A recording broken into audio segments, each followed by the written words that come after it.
Hi guys and welcome back to the channel Deepak Yadav Education. Welcome to the Daily Hindu News and Editorial Analysis of 9th of January 2024. तो guys आज है तारीख 9 जनवरी 2024 और है Tuesday. देखेंगे आज के द हिंदू कंप्लीट न्यूज़पेपर को एनालाइज करेंगे। बट लेक्चर में आगे बढ़ने से पहले अगर आपको इस लेक्चर का पीडीएफ चाहिए तो क्या करना है, सबसे पहले डाउनलोड करना है टेलीग्राम, देन उसके बाद जाके सर्च बॉक्स में टाइप करना Deepak Yadav education UPSC. As you can see guys आपको ये वाला चैनल मिल जाएगा, यहाँ से आप डेली बेसिस पर इस लेक्चर के पीडीएफ को डाउनलोड कर सकते हो। नाउ हमेशा की तरह हम लोग अपने लेक्चर को एक मैप के क्वेश्चन के साथ स्टार्ट करेंगे। तो आज आप सभी को मैप में जाकर देखना है eagle nest wild life sanctuary को कहाँ पर है एग्जैक्टली लोकेटेड, इसको अच्छे से मैप में देखना। देन उसके बाद आकर नीचे कॉमेंट सेक्शन में टाइप करना, जिससे कि आप लोग इसको लंबे समय तक याद रख पाओगे। साथ ही साथ एक क्वेश्चन सॉल्व करेंगे जो कि यूपीएससी प्रीवियस ईयर साल 2018 के प्रीलिम्स में पूछा गया था।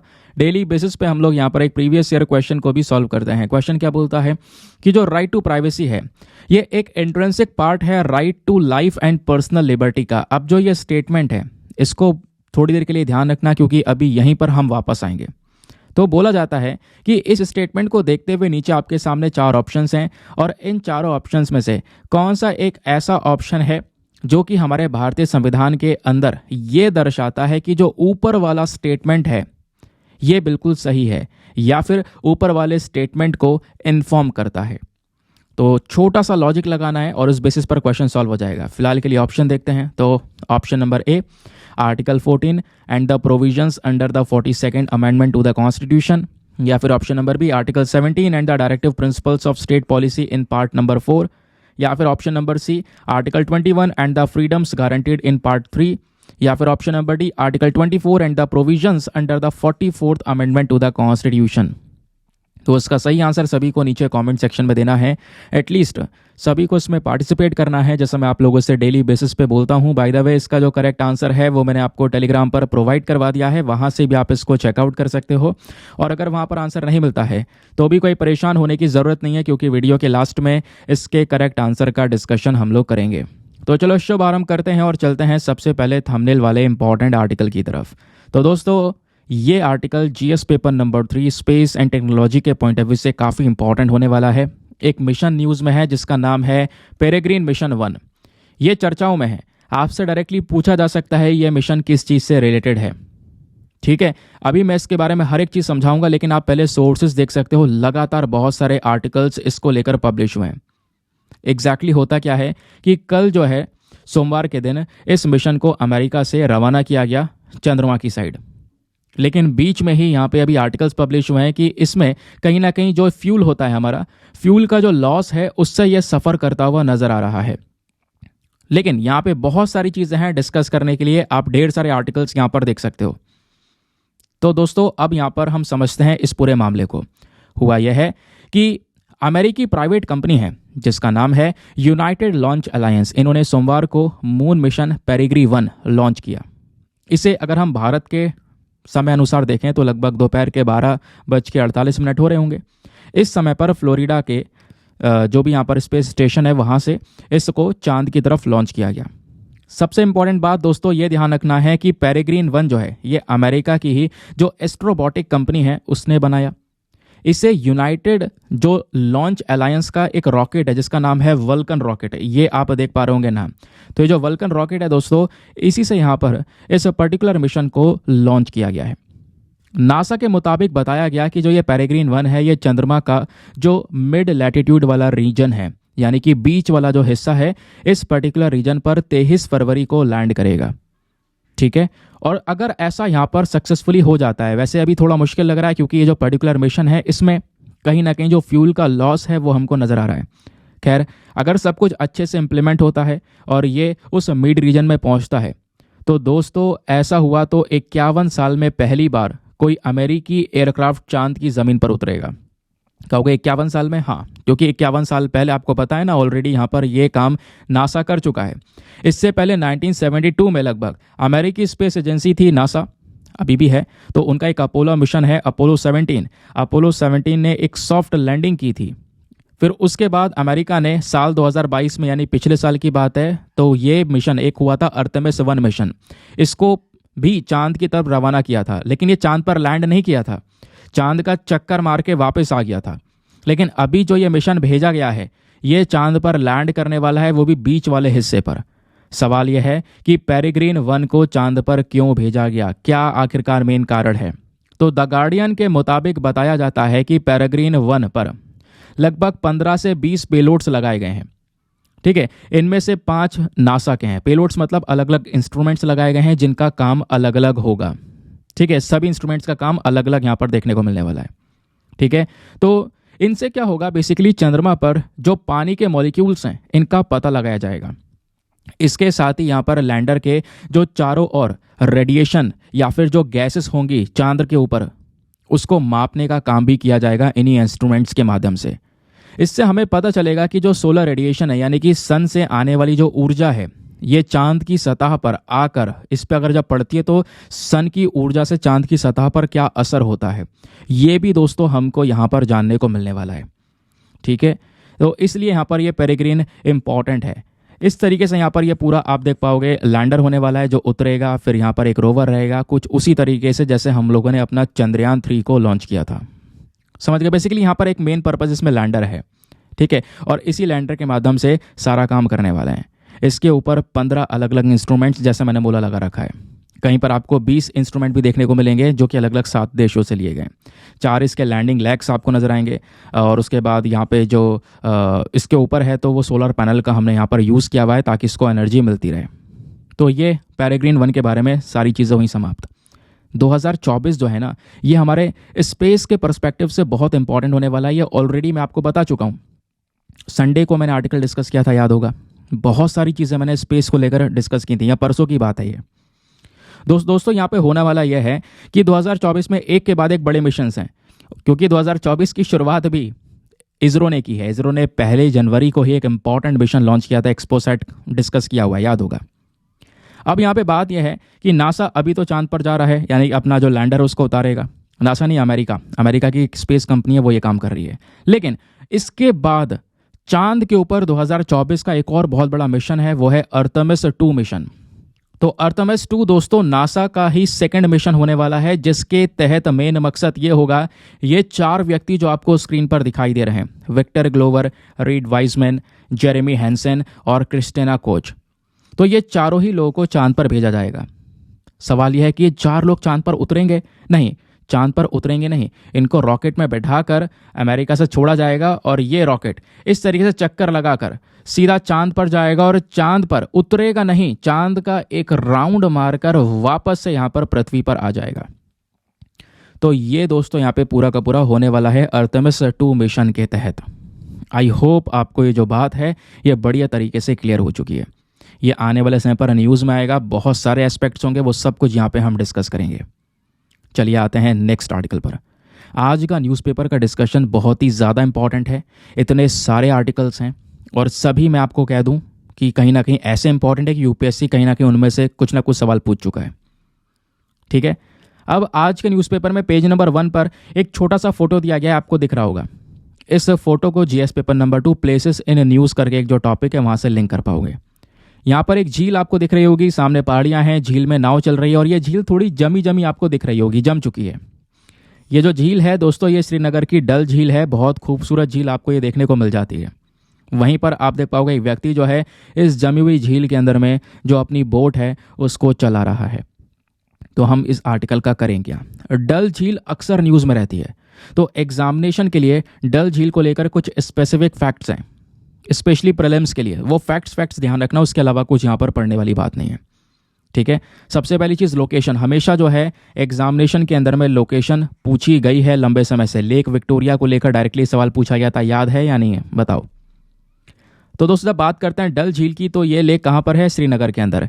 श्रीनगर जो कि हमारी जम्मू एंड कश्मीर की एक समर कैपिटल है। ठीक है, और ये जो झील है इसके आसपास आपको पहाड़ियाँ ही पहाड़ियाँ नजर आएंगी, और वो जो पहाड़ हैं वो हैं पीर पंजाल माउंटेन्स। ठीक है, ये जो झील है ये टूरिज्म के पर्सपेक्टिव से बहुत इंपॉर्टेंट है, और ये इतनी सुंदर झील है कि दोस्तों बोला जाता है इसको कुछ और अलग नामों से भी पुकारा जाता है। एक तो डल झील हो गया, दूसरा यहाँ पे बोला जाता है jewel in the crown of Kashmir, या श्रीनगर से ज्वेल को ज्वेल के नाम से भी जानते हैं। आपसे पूछा जाए कि श्रीनगर ज्वेल क्या कहलाता है, तो बता देना डल झील बेसिकली यहाँ पर एक कहलाता है। और ये जो झील है लगभग 26 स्क्वायर किलोमीटर के अंदर में फैली हुई है। जम्मू एंड कश्मीर के अंदर में दूसरी सबसे बड़ी झील हमको ये देखने को मिलती है। और सर्दियों के समय पर जैसा अभी टाइम चल रहा है, यहाँ पे जो टेम्परेचर है दोस्तों वो -11 डिग्री सेल्सियस के आसपास भी पहुँच जाता है। पूरी लेक जो है वो जम जाती है। और ये लेक हमारा एक नेचुरल वेटलैंड का भी हिस्सा है। इसके अंदर ये जो पूरी झील आपको देखने को मिलती है, इस पे पूरा मार्केट लगता है। मार्केट का कहने का मतलब है जो ये बोट हैं, इन्हीं में सब्जियां, फ्रूट्स, ये सारी चीज़ें यहाँ पर बिकती हुई नज़र आती हैं। तो एक पूरा पूरा मार्केट आपको यहाँ पर ये तैयार मिलता है। जो टूरिस्ट होते हैं वहाँ पे घूमने जाते हैं, वो वहाँ पे वो सारी चीज़ों को परचेज़ भी कर सकते हैं। इस तरीके से यहाँ पर आपको ये पूरा झील देखने को मिलेगा। जैसे मैंने बोला कि जो डल लेक है ये पॉपुलर है फ्लोटिंग मार्केट के लिए, जहाँ पे जो वेंडर्स हैं उनकी अपनी अपनी बोट होती है जिसको शिकारा बोलते हैं, वो बोट को बोलते हैं, और वो टूरिस्ट तक पहुँचते हैं, अपने सामान को यहाँ पर सेल करते हैं। ठीक है। डल झील के अंदर में दोस्तों 3 आइलैंड्स नज़र आएंगे, और बोला जाता है जिसमें से 2 आइलैंड्स ऐसे हैं जहाँ पर चिनार ट्रीज आपको नज़र आएंगे। ये जो पेड़ आपको दिख रहा है खूबसूरत सा, ये वाले पेड़ वहाँ पे नज़र आएंगे। ठीक है। ये जो आइलैंड है, ठीक है, ये आइलैंड कहाँ पर है? ये आइलैंड लोकेटेड है लोकतदल में, जिसको हम लोग रोम लैंग के नाम से, सिल्वर आइलैंड के नाम से भी जानते हैं। ठीक है। अब सिल्वर आइलैंड पर भी आपको चिनार ट्रीज देखने को मिल जाएंगे। और दूसरा जो आइलैंड है जहाँ पर चिनार ट्रीज पाए जाते हैं वो यहाँ पर है गोल्ड आइलैंड। ठीक है, जो कि कहाँ पर है? बोर्ड डल में स्थित है। ये डल झील के अंदर ही छोटे छोटे आइलैंड्स दोस्तों अलग अलग जगह पर आपको ये देखने को मिलेंगे। कहोगे अलग अलग जगह पर देखने को मिलने का मतलब क्या है? मतलब ये है कि जो ये पूरी झील है ना, ये डिवाइडेड है अलग अलग कॉजवे के माध्यम से। कॉजवे इस तरीके का आपको यहाँ पर ऐसा रास्ता देखने को मिल जाएगा जिससे यहाँ पर 2 पार्ट में जो झील है वो डिवाइड हो जाती है। ठीक है। तो ये जो झील है ये डिवाइड हुई हुई है कॉजवे के माध्यम से, और 4 अलग अलग बेसिन्स में दोस्तों इस झील को डिवाइड किया गया है। ठीक है। इन 4 अलग अलग बेसिन्स के बीच में इस तरीके से कॉजवे बना हुआ है। अब वो जो 4 अलग अलग बेसिन्स बांट देते हैं इन झील को, तो इनके नाम भी अलग अलग पड़ जाते हैं। एक है गगरीबल, दूसरा है लोकतदल, तीसरा है बोधदल, और चौथा है नागिन। ठीक है, क्लियर हो गया? चलिए आगे आते हैं। ये आइलैंड्स के बारे में बात करी। यहाँ पर कौन कौन से आइलैंड्स हैं? 3 आइलैंड्स आपको डल झील में देखने को मिलते हैं, जिसमें से 2 आइलैंड में चिनार ट्रीज पाए जाते हैं। और चिनार ट्रीज कौन कौन से आइलैंड पर? लोकतदल, और दूसरा यहाँ पर चिनार आइलैंड, सोनदल, या जिसको हम लोग यहाँ बोलते हैं वो वाला आइलैंड जो बोर्ड दल पर स्थित है।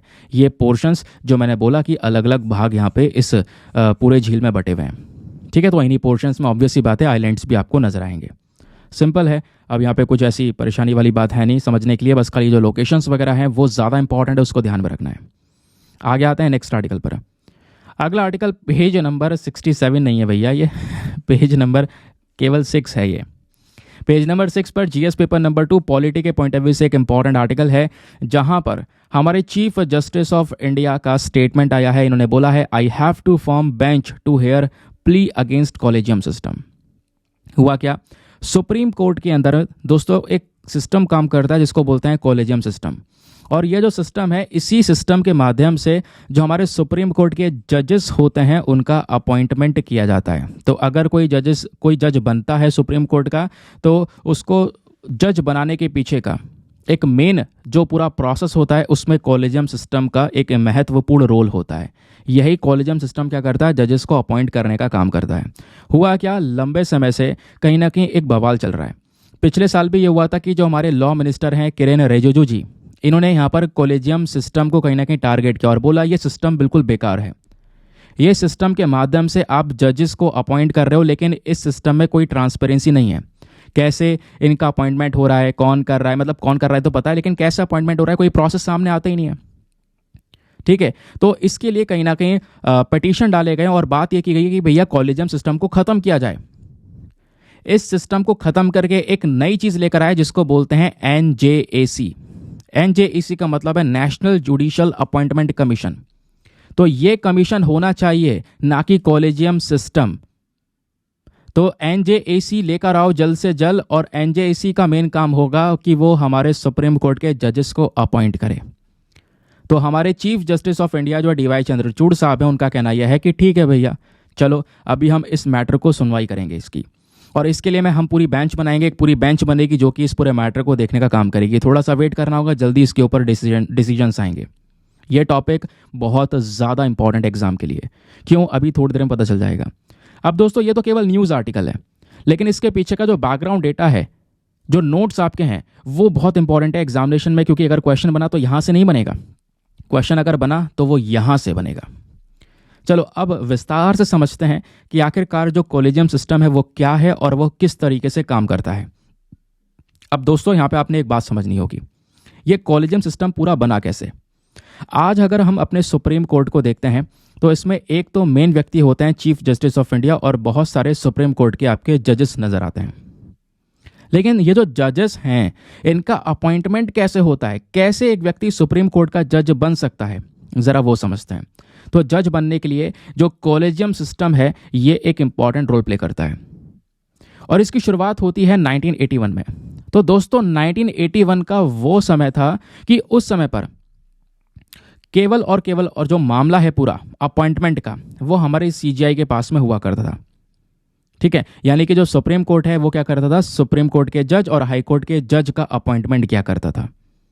मतलब सुप्रीम कोर्ट के जज और हाई कोर्ट के जज का जो अपॉइंटमेंट है, हमारे संविधान में देखोगे तो सुप्रीम कोर्ट के जज का अपॉइंटमेंट आर्टिकल 124 क्लॉज 2 में है, हाई कोर्ट के जज का अपॉइंटमेंट आर्टिकल 217 के अंदर में आपको देखने को मिलेगा।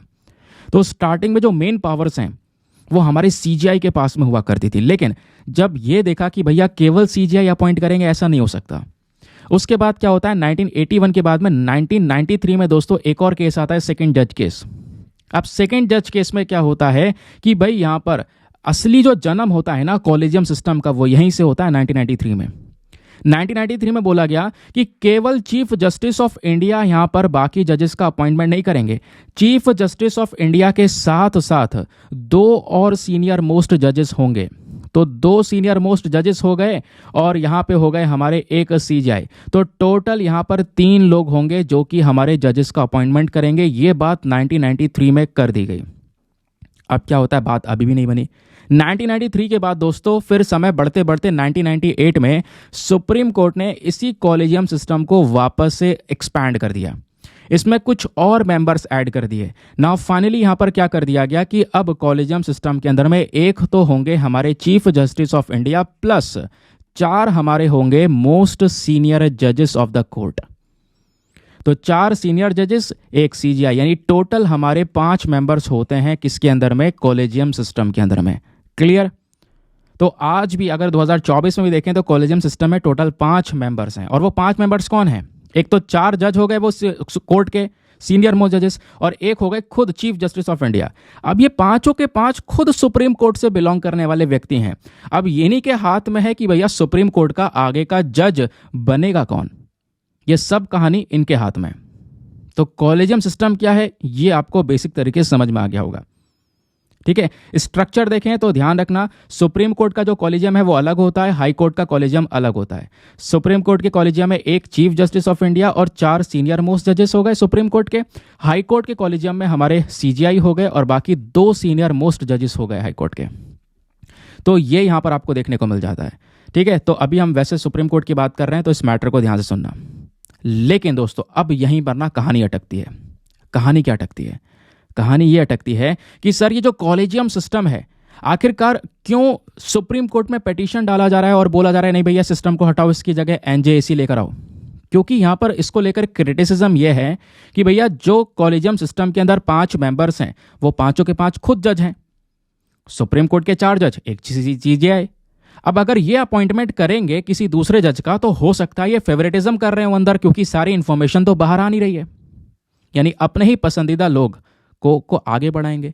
भले कोई कितना भी टैलेंटेड व्यक्ति बैठा हो दूसरा जो कि यहाँ पर जज की कुर्सी पर बैठने लायक है, लेकिन जो तो इन ये 5 मेंबर्स के ख्याल में होगा वही तो जाएगा आगे। तो इसको लेकर बहुत क्रिटिसिज्म हुआ कि भैया नेपोटिज्म है, फेवरेटिज्म यहाँ पर देखने को मिलेगा, कोई इंफॉर्मेशन बाहर नहीं आती, तो इसको हटाओ जल्द से जल्द, इसकी जगह कोई दूसरा प्रोसेस लेकर आओ। तब जाके उसके बाद मांग उठती है एनजेएसी की, यानी कि नेशनल जुडिशियल अपॉइंटमेंट कमीशन की। अब आता है मेन मुद्दा। तो दोस्तों एनजेएसी को लाने की कोशिश भी की गई, मैं आपको बताऊं ये कमीशन ऑलरेडी बना दिया गया था। कब की बात है ये बात है 2014 की। इस कमीशन को बनाया गया 99th कॉन्स्टिट्यूशनल अमेंडमेंट एक्ट के माध्यम से, 99वां संशोधन किया गया और 2014 की बात है और इस कमीशन को बना दिया गया। कि भैया अब जो अपॉइंटमेंट होगा कॉलेजियम सिस्टम से नहीं होगा, अब अपॉइंटमेंट होगा वो कौन सा होगा, एनजेईसी के माध्यम से। इवन यहाँ पर जो दोस्तों ये जो एनजेसी है, नेशनल जुडिशियल अपॉइंटमेंट कमीशन, इसको लोकसभा ने पास कर दिया 13 अगस्त को और राज्यसभा ने भी यहाँ पे पास कर दिया। सब जगह से पास हो चुका था, कानून बनने को तैयार था, लेकिन क्या हुआ, यहां पर एक ट्विस्ट आ गया। जजेस की एंट्री हुई, सुप्रीम कोर्ट की एंट्री हुई। सुप्रीम कोर्ट ने यहां पर बोला कि भैया जो ये नेशनल जुडिशियल अपॉइंटमेंट कमीशन है, ये जो एक्ट लेकर आ रहे हो 2014 का, ये अनकॉन्स्टिट्यूशनल है, ये असंवैधानिक है और इसको स्ट्रक डाउन कर दिया। वहीं पर मैटर खत्म। 2014 में ही एकदम से आया एनजेसी, सुप्रीम कोर्ट बीच में आया, खत्म मैटर। भैया हम यहां पर इसको एक्सेप्ट नहीं करेंगे, ये असंवैधानिक है। कहोगे सुप्रीम कोर्ट ने ऐसा क्यों किया, क्यों इसको असंवैधानिक बोला? सुप्रीम कोर्ट ने यहां पर यह बोला कि देखो जो ये एनजेसी है ना, इसके अंदर में सरकार का रोल भी है। जजेस तो रहेंगे लेकिन यहां पे गवर्नमेंट का रोल भी रहेगा। अब जब गवर्नमेंट का रोल रहेगा तो भैया जो हमारा कॉन्स्टिट्यूशन बोलता है इंडिपेंडेंस ऑफ जुडिशरी, वो वाला वर्ड कहां गया? क्योंकि हमारे देश में जुडिशरी जो है वो इंडिपेंडेंट है, किसी के ऊपर निर्भर नहीं है, किसी का कोई दबाव नहीं है जुडिशरी के ऊपर में। तो कहीं ना कहीं अब अगर गवर्नमेंट का रोल आ जाएगा, एनजेसी में सरकार भी होगी, जजेस भी होंगे, ये सब मिलकर जजेस को अपॉइंट कर रहे होंगे, तो कहीं ना कहीं कुछ ऐसे जजेस हो सकते हैं जो कि गवर्नमेंट को फेवर करें। तो जो हमारे पास में हमारे संविधान में पावर्स बटी हुई हैं, लेजिस्लेटिव, एग्जीक्यूटिव, जुडिशरी, तो उसका क्या मैटर बचा? फिर ऐसा हो सकता है जो कोर्ट के अंदर जजेस बैठे हो वो गवर्नमेंट के सपोर्ट में बैठे हो, तो गवर्नमेंट कुछ भी लेकर आए, कुछ भी लॉ लेकर आए, पास होगा, कोई रोकने टोकने का नहीं है। समझ गए? तो जो जुडिशरी है वो केवल नाम की इंडिपेंडेंट रह जाएगी। तो ये बात यहां पर रखते हुए सुप्रीम कोर्ट ने क्या किया, जो ये एनजेएसी है, नेशनल जुडिशियल अपॉइंटमेंट कमीशन, इसको खत्म कर दिया, स्ट्रक डाउन कर दिया। आपको मैटर क्लियर हुआ? तो वही मुद्दा वापस से उठ रहा है दोस्तों कि जल्द से जल्द एनजेसी को वापस लेकर आया जाए। सीजीआई ने बोला ठीक है भैया, अभी हम एक बेंच बनाएंगे और यहां पर आपकी जो ये पिटीशन है इसके खिलाफ सुनवाई की जाएगी। तो एनजेसी के बारे में अगर कुछ भी पूछा जाता है तो ये बेसिक चीज़ें मैंने आपको ऑलरेडी बता दी हैं। एनजेसी क्या है, ठीक है? तो एक नई चीज़ आ रही थी, नई बॉडी आ रही थी, बट वो आ नहीं पाई क्योंकि सुप्रीम कोर्ट ने उसको अनकॉन्स्टिट्यूशनल का करार दिया। लेकिन अगर ये एनजेसी आता तो इसमें कौन कौन से व्यक्ति होते? जैसे आपने अभी ये डिस्कस किया ना कि कॉलेजियम सिस्टम में 5 मेंबर्स होते हैं, वो 5 मेंबर्स कौन से होते हैं आपको पता चल गया है। लेकिन अब बात यह है कि अगर नेशनल जुडिशियल अपॉइंटमेंट कमीशन होता या आगे आया भी तो उसमें कौन कौन होगा? तो सबसे पहले इस कमीशन के जो चेयरपर्सन होंगे वो तो हमारे चीफ जस्टिस ऑफ इंडिया ही होंगे, ठीक है? एक व्यक्ति ये हो गए। अब प्लस इसमें 2 सीनियर मोस्ट सुप्रीम कोर्ट के जजेस होंगे, तो 2 व्यक्ति ये हो गए, तो टोटल 3 हो गए। उसके अलावा यहाँ पे हमारे union minister of law and justice आपको देखने को मिलेंगे, तो एक व्यक्ति ये हो गए, टोटल 4 मेंबर हो गए। प्लस 2 और पर्सन्स होंगे हमारे सिविल सोसाइटी के। और ये जो 2 व्यक्ति आएंगे, इन 2 व्यक्तियों को नॉमिनेट कौन करेगी? एक कमेटी करेगी। और दोस्तों वो जो कमेटी होगी, उस कमेटी में कौन कौन होगा? हमारे चीफ जस्टिस ऑफ इंडिया, हमारे प्रधानमंत्री होंगे, लोकसभा के अंदर जो लीडर ऑफ अपोजिशन है वो भी होंगे। वो कमेटी यहां पर इन 2 व्यक्तियों को इसमें भेजेगी। तो यहां पे गवर्नमेंट का रोल भी हो गया। तो 1 2 3 फिर 4 5 6, आपको ये 6 मेंबर्स एनजेसी के अंदर देखने को मिलेंगे। ये एनजेसी का कॉम्पोजिशन है। क्लियर? समझ में आ गया? मैटर यह है कि आपको हर एक पॉइंट अच्छे से समझ में आना चाहिए। क्यों? क्योंकि आपके सामने देखो ये क्वेश्चन कब का है? यूपीएससी 2022 का मेंस का सवाल आपको ये देखने को मिलेगा। सवाल यह है कि हाल ही में एक दोबारा आवाजें उठती हुई नजर आई हैं एनजेसी बिल को लेकर कि भैया ये जो एनजेसी है इसको वापस से री इंट्रोड्यूस किया जाए। तो इस पर्टिकुलर स्टेटमेंट में एनालाइज करो कि आखिरकार एनजेसी एक्ट 2014 था क्या। 10 मार्क का क्वेश्चन 150 शब्दों में आपने लिखना था, तो आप इस क्वेश्चन को अटेम्प्ट कर सकते हो। अटेम्प्ट कर रहे होंगे मतलब यूपीएससी का मेंस का प्रीवियस ईयर क्वेश्चन लिख रहे होंगे। इस वजह से इतना डिटेल से मैंने आपको बताया। हिंदी में रीड कर देता हूं। तो हाल ही में जो हमारा एनजेसी बिल है इसको फिर से पेश करने के पक्ष में आवाज उठ रही है। इस कथन के आलोक में एनजेसी नियम 2014 का आलोचनात्मक विश्लेषण करें। समझ गए? आप डिटेल से आंसर लिख सकते हो। चलिए आगे आते हैं अगले आर्टिकल की तरफ। नाउ आगे बढ़ने से पहले दोस्तों एक इंपॉर्टेंट इन्फॉर्मेशन, अगर आप लोग हमारे पेड ग्रुप्स को ज्वाइन करना चाहते हो तो आपके पास में एक बढ़िया मौका है इसको ज्वाइन करने का। यहाँ पर आपको डेली करंट नोट्स के पीडीएफ वगैरह प्रोवाइड करवाए जाते हैं। फॉर एग्जाम्पल जैसे अभी आपने देखा ये आर्टिकल हमने डिस्कस किया, ये आर्टिकल इंपॉर्टेंट नहीं है है ना। इसके पीछे का जो ये डेटा है ये बहुत इंपॉर्टेंट है। इसी तरीके से हमने डल झील वाला आर्टिकल डिस्कस किया, यहाँ पे कुछ नहीं है, इसके पीछे का डेटा बहुत इंपॉर्टेंट है। तो ये सारे के सारे जो नोट्स हैं आप लिखने वगैरह बैठोगे तो आपको घंटों लग जाएंगे, तो बाकी की पढ़ाई कब करोगे? स्टैटिक पोर्शन की तैयारी भी तो करनी है ना। तो यहाँ पे आपका टाइम बहुत बच जाता है इस पेड ग्रुप को ज्वाइन करके। होता यह है कि ये सारा का सारा जो बैकग्राउंड डेटा है उसका रेडीमेड नोट्स प्रिंटेड फॉर्म में आपको एक पर्टिकुलर पीडीएफ में कन्वर्ट करके दिया जाता है, ठीक है। तो इस पीडीएफ को आप आराम से यूज़ कर सकते हो। डेट वाइज सारे पीडीएफ्स उस पर्टिकुलर कह सकते हो कि ग्रुप में पड़े हुए हैं, सब प्रिंटेबल फॉर्म है, चाहो तो आप इसका प्रिंट आउट वगैरह निकलवा सकते हो। उससे अच्छी बात सारा के सारा जो कंटेंट है वो सिक्योर है ग्रुप में। एक होता है ना स्टोरेज का दिक्कत होता है, जैसे फॉर एग्जांपल मान लो कहोगे सर ये पीडीएफ भी तो इससे तो पढ़ सकते हैं। अब ये पीडीएफ दोस्तों कभी कभी बहुत बढ़ जाता है, जैसे कल 78 पेजों का था, कभी 100 पेज का हो जाता है, आज 60 पेज का है। तो और इसको स्टोर करके रख पाना भी थोड़ा मुश्किल है क्योंकि ये ज़्यादा स्टोरेज आपका लेता है। तो एक बहुत ही इसके बदले सिंपल पीडीएफ आपको तैयार करके दिया जाता है और उस ग्रुप में ये जो पीडीएफ है ये सारे के सारे मिल जाते हैं। सिक्योर है कंटेंट, आपका स्टोरेज का कोई दिक्कत नहीं होगा, आप मल्टीपल टाइम्स डिलीट करो, डाउनलोड करो, सारे ऑप्शंस आपके पास में अवेलेबल हैं। और सबसे इंपॉर्टेंट बात, इस ग्रुप को ज्वाइन करने का जो फी पेमेंट है ऐसा नहीं है बहुत ज़्यादा है, just 499 for the lifetime access. जब तक आपका सिलेक्शन ना हो जाए तब तक आप इतने रुपए में 499 में इस ग्रुप को ज्वाइन करके रख सकते हो और गारंटी है कुछ दिनों बाद आपका अमाउंट रिकवर हो जाएगा ज्वाइन करने के बाद ही, फिर भी उसके बाद बेनिफिट्स आपको मिल रहे होंगे।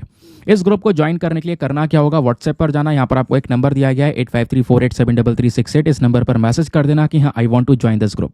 आपको वहाँ पे पेमेंट का प्रोसेस मिलेगा और पेमेंट के प्रोसेस से ज़्यादा इंपॉर्टेंट आपको डेमो वीडियो का लिंक मिलेगा। आप पूरे डेमो वीडियो को चेक कर सकते हो कि भैया मैं कहाँ पर पूरी तरह से फ़ायदे उठा सकता हूँ, अपने आप को पूरा सेटिस्फाई करने के बाद में जाकर ये इन्वेस्टमेंट आप कर सकते हो। बाकी एक छोटी सी रिक्वेस्ट जो हमेशा रहती है यार, मेक श्योर क्या करो, लाइक का बटन है उस पर प्रेस किया करो। 5000 लाइक्स का हमारा डेली बेसिस पर टारगेट होता है, प्लीज़ इतना पहुँचा दिया करो। चलिए आते हैं नेक्स्ट आर्टिकल पर। तो पेज नंबर 1 पर ही एक और आर्टिकल प्रेजेंट है जो कि हमारे प्रीलिम्स के लिए एक इंपॉर्टेंट फैक्ट की कैटेगरी में आएगा।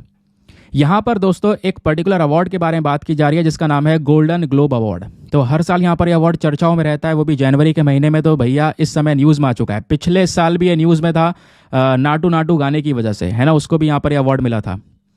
और इस बार यहाँ पर ओपनहीमर, आपको पता है पिछले साल ओपनहीमर का बहुत ही ज़्यादा चर्चा रहा, ठीक है। तो ये जो यहाँ पर मूवी आई जो कि बेसिकली यहाँ पर एटॉमिक बॉम्ब को लेकर थी, इन्वेंटर ऑफ एटॉमिक बॉम्ब को लेकर थी, है ना। तो इस मूवी ने कहीं ना कहीं जो गोल्डन ग्लोब अवार्ड है, ये 81वां यानी कि 81st annual golden globe award था दोस्तों, इसको यहाँ पर जीत लिया है, ठीक है।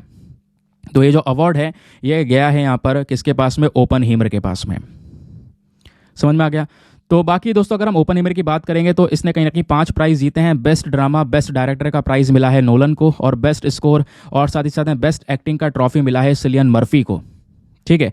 तो ये सिलियन मर्फी और साथ ही साथ में रॉबर्ट डाउनी जूनियर को मिला है।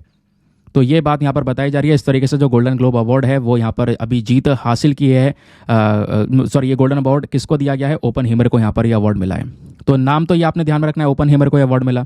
दूसरी चीज़ जो आपने एग्जामिनेशन के लिए ध्यान रखनी है वो ये है, देखो ये तो आपसे डायरेक्टली वनडे एग्जामिनेशन में पूछ लिया जाएगा कि भैया रिसेंटली यहाँ पर गोल्डन ग्लोब अवार्ड किसको मिला, ओपनहीमर को मिला। तो ये जो मूवी है इसको यहाँ पर मिला, ठीक है, अलग अलग कैटेगरीज के माध्यम से। लेकिन जब बात करते हैं यूपीएससी की, तो यूपीएससी इतना सरल क्वेश्चन पूछता नहीं है। यहाँ पर आपसे कुछ और चीज़ पूछी जा सकती है। अब इस आर्टिकल में कुछ खास इंपॉर्टेंट तो नहीं है, लेकिन 2 लाइन है दोस्तों काम की, हो सकता है पूछ लिया जाए, है ना। तो वो 2 लाइन कौन सी है, वो ये हैं। सबसे पहली चीज, जो ये गोल्डन ग्लोब अवार्ड है इसको प्रेजेंट कौन करता है हर साल, तो इसको एनुअली प्रेजेंट किया जाता है हॉलीवुड फॉरेन प्रेस एसोसिएशन के माध्यम से, ठीक है। और ये करते क्या है, क्यों दिया जाता है, किसको ये अवार्ड दिया जाता है? ये अवार्ड दिया जाता है, मान लो यहाँ पर हमारा जो पूरा 2023 था, तो पूरे साल में सबसे बढ़िया पिक्चर ये किसकी रही है पूरे साल में, तो उसको यहाँ पर उसका जो अचीवमेंट है उसको एक पहचान देने के लिए अवार्ड दिया जाता है। और ये जो गोल्डन ग्लोब है ये सेकंड इंपॉर्टेंट अवार्ड है ऑस्कर के बाद में। ऑस्कर दिया जाता है फिल्म्स के लिए, उसके बाद यहाँ पर आपका ये जो है गोल्डन ग्लोब अवार्ड आपको देखने को मिल जाएगा, ठीक है। दोनों ही इंपॉर्टेंट है। चलिए आगे आते हैं नेक्स्ट आर्टिकल पर। ये आर्टिकल हमारे आज के न्यूज़पेपर में पेज नंबर 7 पर प्रेजेंट है। One of the most important article, GS paper number 3, science के पॉइंट ऑफ व्यू से रेलिवेंट होने वाला है। हम बात करने वाले हैं सुपर कंडक्टिविटी के बारे में। दोस्तों आपने मेरे मुंह से कई बार सेमीकंडक्टर के बारे में सुना होगा, शायद हमने कल ही सेमीकंडक्टर के बारे में डिस्कशन किया था। आज हम बात करेंगे सुपर कंडक्टर के बारे में। बहुत न्यूज़ में मतलब कम रहता है ये। और दूसरी चीज़ दोस्तों, ये जो डिस्कवरी हुई है ये डिस्कवरी कह सकते हो 21st सेंचुरी की सबसे अद्भुत डिस्कवरी मानी जाएगी, अगर जो आर्टिकल में बताया जा रहा है वो सही सिद्ध होता है तो। वैसे ये मैटर पुराना है, मैं पहले डिस्कस कर चुका हूं। पिछले साल अगस्त की बात है, साउथ कोरिया का एक साइंटिस्ट का ग्रुप था। उन्होंने एक ऐसा मटेरियल फाउंड किया जो कि सुपर कंडक्टर है हमारे रूम टेम्परेचर पर। रूम टेम्परेचर क्या होता है? जिस टेम्परेचर पर आप नॉर्मल बैठे हो, अपने कमरे में बैठे हो, जो टेम्परेचर है आपका नॉर्मल रूम टेम्परेचर है। तो इस टेम्परेचर पर, मतलब इस टेम्परेचर पर आधारित एक ऐसा मटेरियल हमको मिल गया है, ऐसा साउथ कोरिया के साइंटिस्ट ने बताया। उस मटेरियल का नाम क्या है? तो उस मटेरियल का नाम है LK99। वेरी वेरी इंपॉर्टेंट, चाहो तो लिख लो, लेकिन दोस्तों इसको ज़रूर अपने नोट्स में ऐड कर लेना। वैसे आपको PDF मिलेगा, लेकिन प्लीज़ आपसे रिक्वेस्ट है, ये जो वर्ड है ध्यान रखना। क्वेश्चन बन सकता है कि भैया LK99 हाल ही में न्यूज़ में था, ये क्या है? तो बताना ही एक प्रकार का ये सुपर कंडक्टर है। मैं आपको बताऊं, लास्ट ईयर की बात है, 2023 में अगस्त के महीने में साउथ कोरिया के साइंटिस्ट के ग्रुप ने यहाँ पर LK9 वाले मटेरियल को ढूंढा। इन्होंने बोला इस सबसे बड़ा सुपर कंडक्टर हमको मिल चुका है जो रूम टेम्परेचर पर काम करेगा। लेकिन बाद में इंफॉर्मेशन आती है नहीं नहीं इसमें कुछ कमियां हैं, ये सुपर कंडक्टर की तरह काम नहीं कर सकता। लेकिन अब एक नया डेटा आया है और उस नए डेटा से ये जो क्लेम है सुपर कंडक्टिविटी का, वो वापस से रिवाइव, वापस से जीवित हो जाता है। कहने का मतलब है कि हाँ बिल्कुल अभी भी चांसेस हैं कि भैया ये जो LK99 है ये कहीं ना कहीं 21वीं सेंचुरी का सबसे अद्भुत या सबसे बड़ा आविष्कार हो सकता है, सबसे बड़ी खोज हो सकती है। कहोगे ऐसा है क्या? ये super conductor at room temperature है। ये जो रूम टेम्परेचर वर्ड यूज कर रहा हूं ना, अभी थोड़ी देर में एक्सप्लेन कर दूंगा सुपर कंडक्टर क्या होता है, सब कुछ समझ में आएगा। डोंट वरी, ऐसा नहीं छोड़ूंगा कि हाँ कुछ भी समझ में ना आए। बेसिक तरीके से हर एक चीज आपको समझ में आएगी। पहले हमें सुपर कंडक्टर को पढ़ने से पहले पढ़ना होगा कंडक्टर, ठीक है? क्योंकि ये कंडक्टर है और कंडक्टर का बाप कौन होगा? Super conductor. आप ऐसे समझो। अब कंडक्टर क्या होता है दोस्तों? एक ऐसा मटेरियल जिसमें इलेक्ट्रॉन्स जो होते हैं वो आराम से फ्रीली फ्लो हो सकें। कहोगे इलेक्ट्रॉन फ्लो होने का मतलब यानी कि इलेक्ट्रिसिटी फ्लो हो सके। अब कंडक्टर में आपको पढ़ाया हुआ है पहले जो कॉपर है, मान लो एक कॉपर का वायर है, तो ये बढ़िया कंडक्टर इलेक्ट्रिसिटी का। भाई यहाँ पे आप कॉपर के वायर में बिजली छोड़ोगे, एंड तक आराम से पहुंचेगी नहीं पहुंचेगी? फ्री तरीके से फ्लो होगी नहीं होगी? होगी, बिल्कुल होगी। तो ये कंडक्टर है, ठीक है? तो कंडक्टर क्या है? एक ऐसा मटेरियल जिसमें जो इलेक्ट्रिक करंट है वो इजीली फ्लो हो सके। लेकिन दोस्तों ध्यान रखना, जितने भी कंडक्टर हैं हमारे दुनिया में, जितने भी कंडक्टर हैं जिसमें इलेक्ट्रिसिटी फ्लो हो सकती है, हर एक कंडक्टर में रेजिस्टेंस भी हमें साथ ही साथ में देखने को मिलता है। एक वर्ड है रेजिस्टेंस। अब ये क्या है मैं आपको समझाता हूं। यानी बिजली फ्लो हो रही है भले ही, लेकिन यहां पे रेजिस्टेंस भी है। रेजिस्टेंस मतलब ये जो मटेरियल है ना, उस बिजली को रोक रहा होता है, रोक रहा होता है। और रोकने से क्या होता है कि भाई ये जो बिजली है इसमें थोड़ा सा हमें ज़्यादा एनर्जी लगानी पड़ती है, ज़्यादा पावर लगानी पड़ती है, तब जाके फ्लो होती है। क्योंकि बीच में इसमें रेजिस्टेंस वाली प्रॉपर्टी होती है, बिजली को काट रहा होता है, रोक रहा होता है फ्लो होने से, लेकिन रोक नहीं पाता। लेकिन अब रोकने की वजह से क्या हो रहा है? बिजली का लॉस ऑफ एनर्जी हो रहा है। क्योंकि मान लो यहाँ पे हम भैया 100% यहाँ पे अगर एनर्जी फ्लो करवाना चाहते हैं तो 100% एनर्जी फ्लो हो नहीं रही है, क्योंकि यहाँ पे रेजिस्टेंस की वजह से उसको रोका जा रहा है। लेकिन यहाँ पे क्या होता है दोस्तों, वो बिजली पूरी ताकत लगा के फ्लो होती है और इस रेजिस्टेंस को काटते हुए आगे जाती है। लेकिन इस रेजिस्टेंस को काटने में ही, इस रुकावट को काटने में ही कहीं ना कहीं उसको बहुत ज़्यादा एनर्जी अलग से लगानी पड़ती है और उस एनर्जी का लॉस होता है हमारा। वो तो वेस्टेज ही है ना, जो एक्स्ट्रा एनर्जी लगी रेजिस्टेंस को हटाने में। भले ही करंट फ्लो हो रहा हो, लेकिन बीच में रेजिस्टेंस है जिसकी वजह से लॉस ऑफ एनर्जी भी है, थोड़ी एनर्जी लॉस हो रही है। तो ऐसे जो मटेरियल है वो कंडक्टर होते हैं। लेकिन सुपर कंडक्टर क्या होता है? सुपर कंडक्टर वो मटेरियल होता है जिसमें रेजिस्टेंस नहीं होता। कहने का मतलब है, मान लो यहां पर एक हमें मटेरियल मिल चुका है, हमने उसका वायर बना दिया। अब यहां से अगर हम बिजली फ्लो करवाएं तो बिना रेजिस्टेंस के, बिना रुकावट के 100% बिजली फ्लो करेंगे तो 100% पहुंचेगी एंड तक, बिना किसी रेजिस्टेंस के, बिना किसी रुकावट के। तो लॉस ऑफ एनर्जी नहीं होगी इसमें। यही है सुपर कंडक्टर, ठीक है? इसकी डेफिनेशन लिखने के लिए बोला जाए तो 4-5 लाइन है, आप आराम से समझ गए। अब आप अपने वर्ड्स में लिख भी सकते हो, वरना ये देखो, superconductors are materials that exhibit zero electrical resistance when cooled to extremely low temperature. This property allows them to conduct electricity with no loss of energy. समझ गए? और आज के समय पर हमारे पास में अगर कोई सुपर कंडक्टर प्रेजेंट है तो कौन कौन से एग्जाम्पल हैं? तो एग्जाम्पल आप दे सकते हो। सबसे पहला एग्जाम्पल है लैंथेनम बेरियम कॉपर ऑक्साइड, दूसरा है येथ्रियम बेरियम कॉपर ऑक्साइड, फिर है नायोबियम टिन एटसेट्रा। ऐसे यहाँ पर 3 तो ये नाम आपके सामने हैं। तो कहोगे जब ऑलरेडी हैं हमारे पास में तो ये इतनी बड़ी डिस्कवरी क्यों है? अब यहाँ पे थोड़ा ट्विस्ट आता है। जो हमारे पास में ऑलरेडी सुपर कंडक्टर्स हैं अवेलेबल दोस्तों, ये अगर आप रूम टेम्परेचर पर रख दोगे, जिस टेम्परेचर में आप बैठे हुए हो, तब ये काम नहीं करता। तो कैसे काम करेगा? इसको ठंडा करना पड़ेगा। इसको इतना ठंडा करना पड़ेगा, बिल्कुल लोवेस्ट टेम्परेचर पर आना होगा, 0 डिग्री से भी कम करना होगा, माइनस में लेकर जाना होगा। तो बहुत ही ज्यादा ठंडा करना होगा, तब ये अपनी ताकत दिखाता है, तब ये बिना रेजिस्टेंस के काम करता है। समझ गए? तो जो हमारे पास में आज के समय पर सुपर कंडक्टर ऑलरेडी अवेलेबल हैं भी, तो उनको पहले ठंडा करना पड़ेगा। अब ठंडा करना पड़ेगा तो हमारे लिए इसका कोई ज्यादा यूज तो है नहीं। सपोज यहां पे अगर हम इसका वायर बनाना चाहें, सपोज यहां पे हम बिजली को खींचना चाहें घरों के अंदर में इस पूरे तार से, सुपर कंडक्टर के तार से, तो क्या आज हम कर पाएंगे? ऐसा नहीं कर पाएंगे। क्यों? क्योंकि जो तार है वो काम ही नहीं करेगा। उस तार को यहां पे हमें ठंडा करना होगा, बिल्कुल लोवेस्ट लेवल पर 0 डिग्री या फिर माइनस में ले जाना होगा। जब ये बिल्कुल कूल हो जाएगा तब ये रेजिस्टेंस नहीं दिखाएगा, एनर्जी का कोई लॉस नहीं होगा, एनर्जी बढ़िया तरीके से फ्री तरीके से फ्लो होगी। ठीक है? तो कहने का मतलब है यहां पर हमें इसको कूल करने की जरूरत है। लेकिन जो अभी हमें मटेरियल मिला है जिसका नाम है LK99, साउथ कोरियन के साइंटिस्ट ने LK99 मटेरियल को जो ढूंढा है, ये रूम टेम्परेचर पर भी सुपर कंडक्टर है।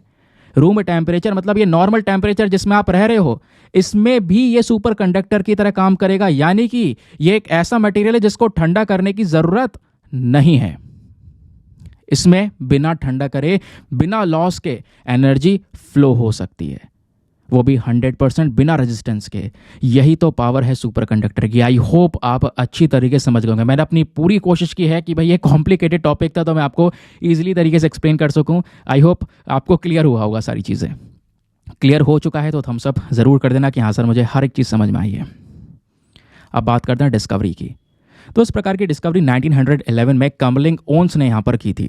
लेकिन दोस्तों मैंने जैसा बोला ना, उस समय पर भी और आज भी सुपर कंडक्टर जो अवेलेबल है उसमें हमें टेम्परेचर को गिराना होगा, लोवेस्ट लेवल पर लेकर जाना होगा, तब जाके वो अपनी सुपर कंडक्टिविटी दिखाता है। लेकिन रूम टेम्परेचर के लेवल पर सुपर कंडक्टर अवेलेबल नहीं है, बट जो नई डिस्कवरी है वो कहानी को पलट सकती है। इस वजह से बोला जा रहा है 21st सेंचुरी का सबसे बड़ा डिस्कवरी हो सकता है ये। सवाल आपके दिमाग में ये भी आएगा कि अरे चलो मिल भी गया सुपर कंडक्टर, तो इसका यूज क्या होगा, कहां पर इस्तेमाल करेंगे? तो दोस्तों इससे सुपर कंडक्टिंग केबल बना सकते हैं जिससे हम इलेक्ट्रिसिटी फ्लो करवा सकते हैं और बिना लॉस के इलेक्ट्रिसिटी फ्लो होगी 100%। लंबे लंबे डिस्टेंस तक पावर, क्योंकि अभी ज्यादा लंबा वायर नहीं खींच सकते, लेकिन अब क्या होगा, ज्यादा लंबा वायर खींच सकते हैं, लंबी जगह तक यहाँ पे पावर को ट्रांसमिट किया जा सकता है इस पर्टिकुलर LK99 से।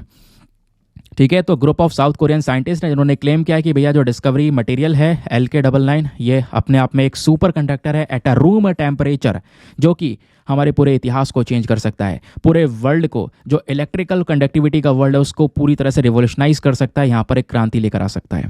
फिलहाल के लिए देखेंगे आगे एग्जैक्टली होगा क्या।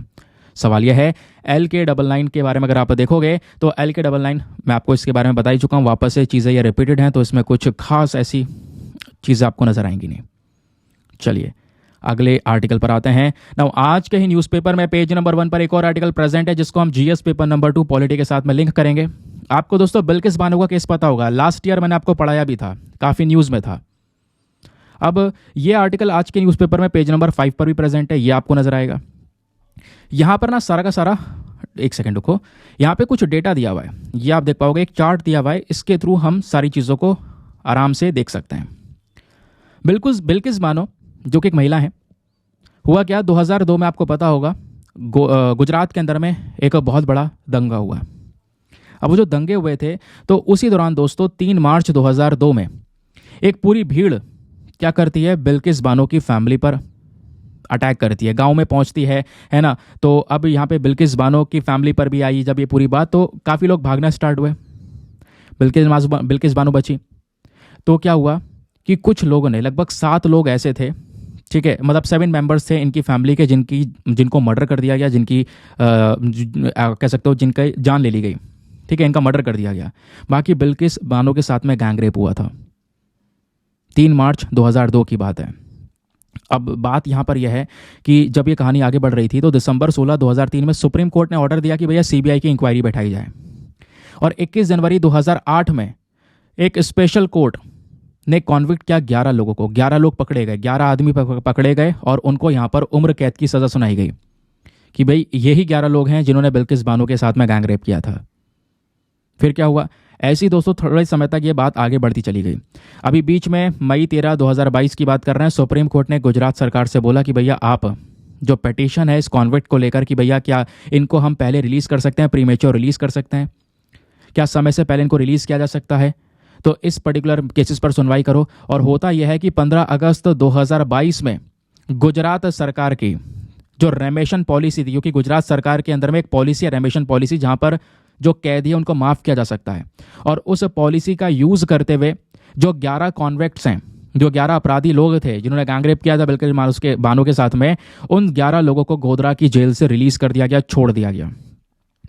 अब जब रिलीज़ कर दिया गया तो दोस्तों यहाँ पर जो बिल्किस बानो है उन्हें लगा कि भाई जो जस्टिस है मेरा वो पूरा नहीं हुआ, तो बिल्किस बानो वापस सुप्रीम कोर्ट जाती हैं इस रेमिशन को चैलेंज करने के लिए। 30 नवंबर 2022 में कोर्ट ने बोला ठीक है हम सुनवाई करेंगे। स्टार्टिंग में तो यहाँ पर डिसमिस कर दिया था पिटीशन, बाद में उन्होंने बोला ठीक है हम आगे बात करेंगे, और अब फाइनली 8 जनवरी 2024 में सुप्रीम कोर्ट ने वापस इस मैटर को देखा, और कल के दिन ही सुप्रीम कोर्ट ने जो ये 11 कैदियों को रेमिशन की जो छूट दी गई थी वो छूट वापस से ले ली है, उसको क्वाश कर दिया कि भैया नहीं, वापस से उठाकर इनको जेल में डालो 11 लोगों को, ठीक है। तो इस वजह से ये पूरा का पूरा मामला जो है कल चर्चाओं में था, ट्रेंडिंग में था। तो आई होप आपको यहाँ पर ये क्लियर हो चुका है बिल्किस बानो वाला पूरा का पूरा मैटर। वैसे मैं पहले भी बहुत डिटेल से ये डिस्कस कर चुका हूँ, बट आज जो है इसमें जो ये न्यूज़ है वो मैंने आपको एक्सप्लेन कर दिया। कुछ ऐसा एग्जाम के पर्सपेक्टिव से ज़्यादा रिलेवेंट नहीं है, बट यहाँ पर जानना ज़रूरी है इसके बारे में, ठीक है, क्योंकि बहुत चर्चाओं में रहने वाला ये पूरा मैटर है। तो ये जो 11 लोग हैं इनको जो गुजरात सरकार की रेमिशन पॉलिसी थी बहुत पुरानी वाली, उसी पॉलिसी के तहत यहाँ पर रिलीज़ किया गया था, बट सुप्रीम कोर्ट ने बोला कि भैया ये पॉलिसी बहुत पुरानी हो चुकी है, इसका यूज़ नहीं होगा, और ये जो व्यक्ति हैं जिन्होंने यहाँ पर गैंग रेप किया था, जिनको अरेस्ट किया गया था, रिलीज़ कर दिया गया, उनको वापस से अरेस्ट किया जाए, ठीक है। तो ये यहाँ पर मांग है सुप्रीम कोर्ट की। क्लियर हो गया। चलिए आगे आते हैं उसके बाद में नेक्स्ट आर्टिकल पर। आज का एडिटोरियल डिस्कशन, सबसे पहला जो एडिटोरियल हमने लिया है वो इंडियन एक्सप्रेस से लिया है, दूसरा हमने द हिंदू का भी लिया है। एडिटोरियल को दोस्तों मैं आप लोगों से ही बोलूँगा, प्लीज़ जितना ज़्यादा हो सके उतना ज़्यादा अलग अलग सोर्सेस में एक्सप्लोर किया करो, ताकि आपको ज़्यादा जो पॉइंट ऑफ व्यूज़ हैं, ज़्यादा पर्सपेक्टिव से वो मिले। जैसे ये editorial one of the best article है जो कि इंडिया की इकॉनमी को लेकर बात करता है, ठीक है, कि भाई यहाँ पर जो इंडिया की इकॉनमी है, हमने टारगेट तो रख लिया है कि भाई 2025 तक हम $5 ट्रिलियन की इकॉनमी को अचीव करेंगे, लेकिन वो कैसे होगी, उसमें बहुत बड़े बड़े चैलेंजेस हैं, बहुत बड़ी बड़ी दिक्कतें हैं। वो दिक्कतें क्या हो सकती हैं, हर एक चीज़ यहाँ पर एक्सप्लेन की गई है, तो बहुत डिटेल से मैं आपको समझाऊंगा। प्लीज़ आप इसको अच्छे से सुनना, क्योंकि लास्ट में आज का जो मेंस का क्वेश्चन है वो इसी आर्टिकल के ऊपर बेस्ड है, वो भी आपको यहाँ पर मैं देने वाला हूँ। तो दोस्तों यहाँ पे बात की गई है navigating India's economic development. Context क्या है न्यूज़ का? न्यूज़ का कॉन्टेक्स्ट ये है कि भाई जैसे मैंने बोला, भारत का एक इंपॉर्टेंट टारगेट है कि हम 2025 तक $5 ट्रिलियन तक की इकॉनमी को अचीव करेंगे, लेकिन आज के समय पर इस टारगेट को लेकर बहुत सारी डिबेट्स होती रहती हैं कि भाई जब सिनेरियो ऐसा है तो कैसे ये जो पर्टिकुलर टारगेट है वो हमारा अचीव हो सकेगा। तो बहुत सारे एस्पेक्ट डिस्कस करने के लिए सबसे पहले हम बात करेंगे इंडिया की जो ये पूरी ग्रोथ ट्रैजेक्टरी है, जो भारत की ग्रोथ हो रही है, इसमें चुनौतियां क्या क्या हमको नजर आ रही हैं। तो हुआ क्या है, जो रघुराम राजन और रोहित लांबा इनकी किताब है ब्रेकिंग द मोल्ड, री इमेजिनिंग इंडियाज इकोनॉमिक फ्यूचर करके इनकी किताब है। उन्होंने यहाँ पर इंडिया की ग्रोथ को बहुत डिटेल से एग्जामिन किया है, बहुत डिटेल से यहाँ पर इस पूरे ग्रोथ को इन्होंने समझाया है, और इसी किताब के अंदर में बहुत सारी जगह पर इन्होंने प्रश्न उठाए हैं कि जो हमारी देश की इंडस्ट्रियल ग्रोथ है, इंडस्ट्रियल ग्रोथ से ज़्यादा जो है हम क्या कर रहे हैं, सर्विस ग्रोथ को प्रायोरिटाइज कर रहे हैं, सर्विस ग्रोथ के ऊपर ज़्यादा स्पेशल फोकस किया जा रहा है। जो सर्विस सेक्टर है उसमें ग्रो कर रहे हैं, क्या सर्विस सेक्टर के ऊपर डिपेंड होते हुए क्या डेवलपमेंट को या सस्टेनेबल डेवलपमेंट को अचीव कर सकते हैं? हमें क्या इंडस्ट्रियल ग्रोथ की ज़रूरत नहीं है? इंडस्ट्रियल ग्रोथ की ज़रूरत भी होती है एक पर्टिकुलर कंट्री को ग्रो करने के लिए। उसके सारे सेक्टर्स ग्रो होने चाहिए, केवल सर्विस सेक्टर के ऊपर स्पेशल फोकस ना किया जाए, बराबर फोकस इंडस्ट्रियल ग्रोथ के ऊपर भी फोकस किया जाए। ये एक मेन पर्पस है कहना। अब इसी को देखते हुए यहाँ पर बोला जा रहा है इंडिया की जो ग्रोथ हो रही है, इसमें दूसरा जो सबसे बड़ी चुनौती है, जो चैलेंज है, वो ये है कि मैन्युफैक्चरिंग सेक्टर हमारा ग्रो नहीं कर रहा है। इंडिया की जो इकॉनमी बढ़ रही है उसमें मैन्युफैक्चरिंग सेक्टर का रोल बहुत कम है। 20% से भी कम आपको यहाँ पर ग्रोथ नजर आएगी, जबकि मैन्युफैक्चरिंग सेक्टर भी बढ़िया तरीके से ग्रो होना चाहिए था, क्योंकि यहाँ से भी बहुत सारी जो जॉब अपॉर्चुनिटीज़ हैं वो डेवलप होती हैं। प्लस ये मैन्युफैक्चरिंग सेक्टर बढ़ेगा, इकॉनमी स्टेबल होगी, काफ़ी कुछ हम कर पाएंगे। दूसरा यहाँ पे आप अगर देखोगे तो यही वो चीज़ है जो हमारे जीडीपी को ग्रो करने में मदद करेगी।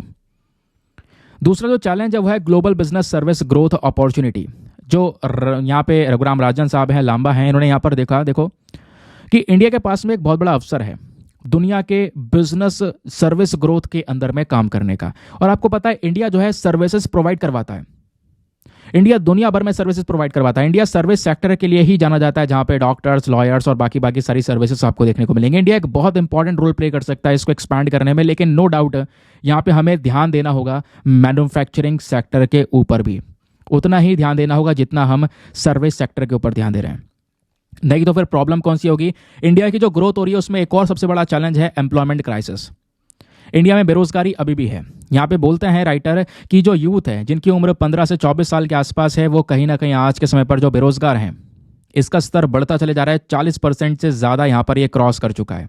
तो जो यंग वर्कर्स हैं, जो नौजवान लोग हैं, वो उनकी संख्या ज़्यादा है भारत के अंदर में।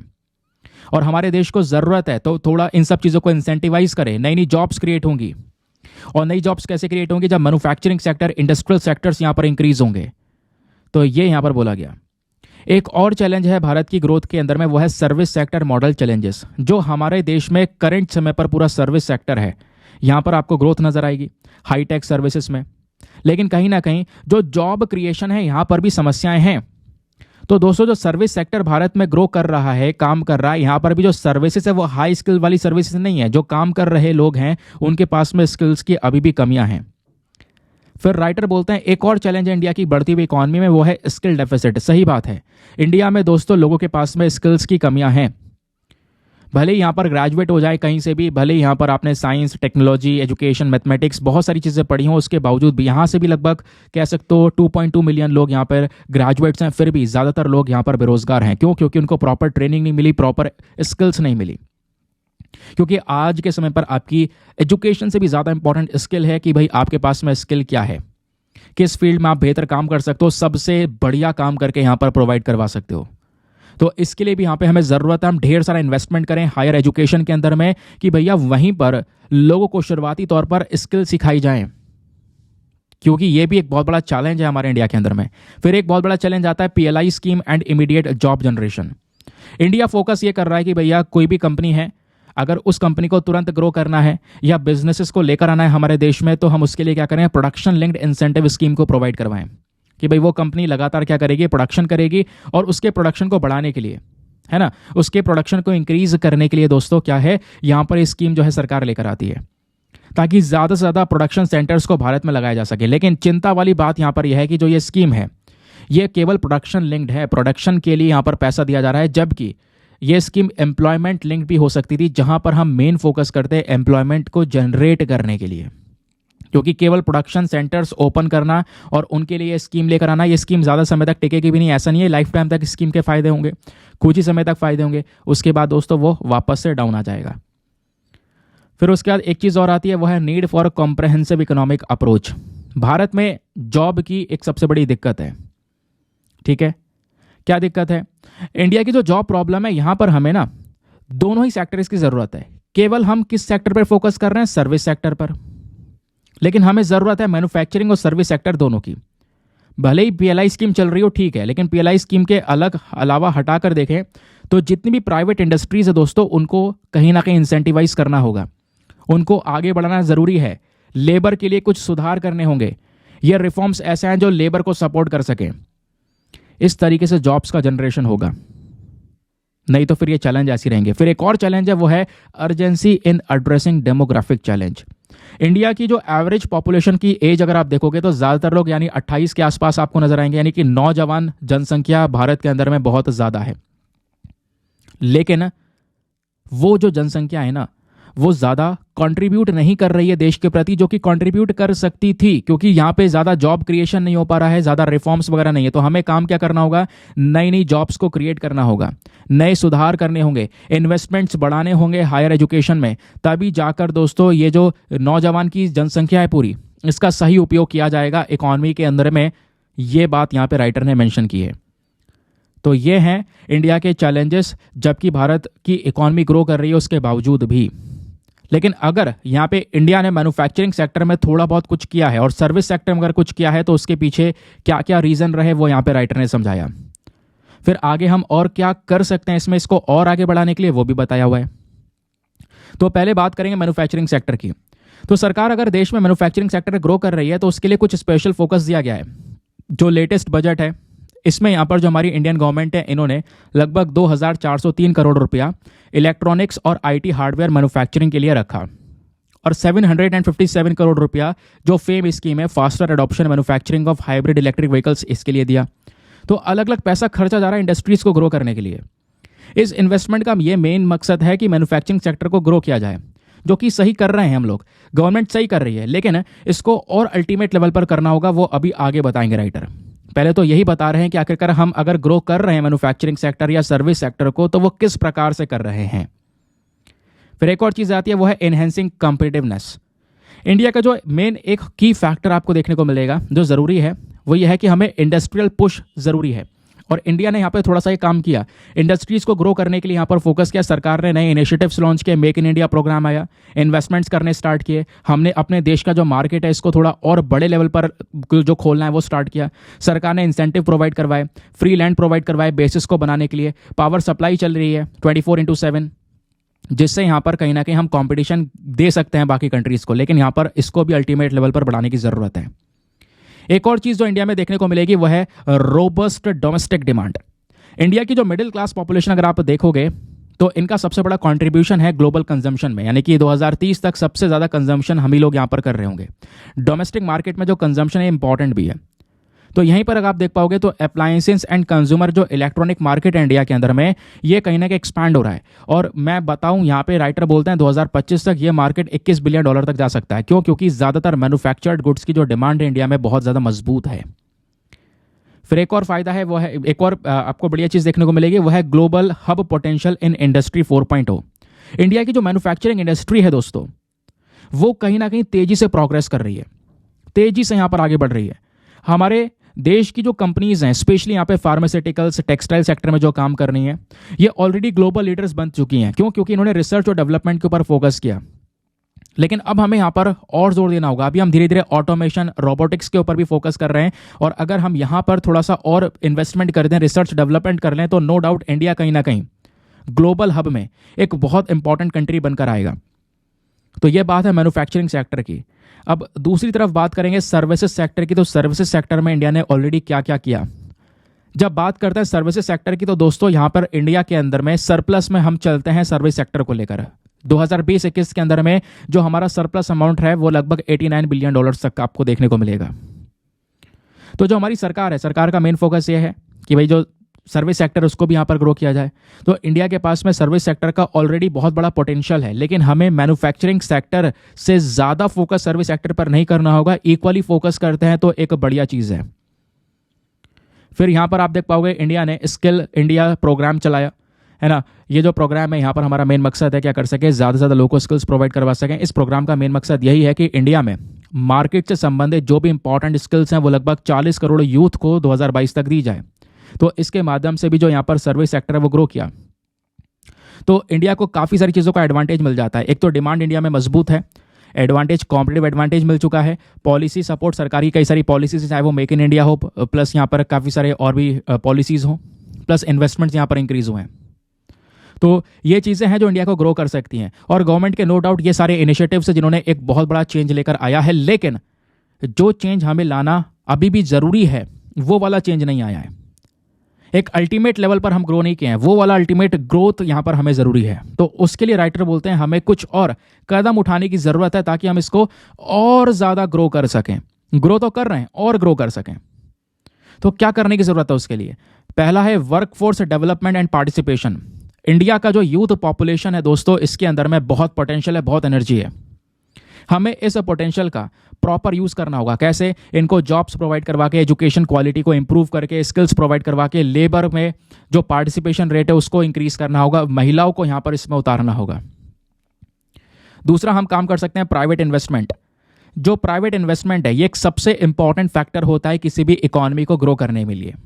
तो जो भारत सरकार है इसे कहीं ना कहीं यहाँ पर क्या करना होगा, जो ईज ऑफ डूइंग बिजनेस इसको बढ़ाना होगा।